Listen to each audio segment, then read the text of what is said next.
Herkese merhaba. Ben Şehriban Kaya. Daha önce katıldım MasterChef programından beni tanıyorsunuzdur zaten. Acun abi sağ olsun yabancı değil. Ben çok şey yaptığı için bu sene ben Survivor'dayım. Alışık olmadığınız bir platformdayım. Tabii benim için kolay bu. Çünkü biz köyde çok ezilmişiz zaten. Bana tırıs gelir vırıs gider. Bu TV8 ailesine teşekkür ederim. Bu sene ilkin gönüllülerde başlayacağım.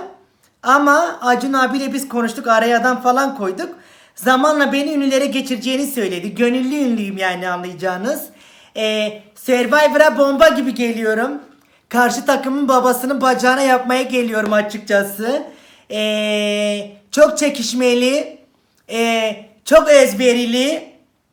Genel kültürel olarak yani bir programa katılım sağlayacağım böylesi. Yani bulunmaz. Tekrardan TV8 ailesine teşekkür ediyorum. Acun Medya ekibine teşekkür ederim.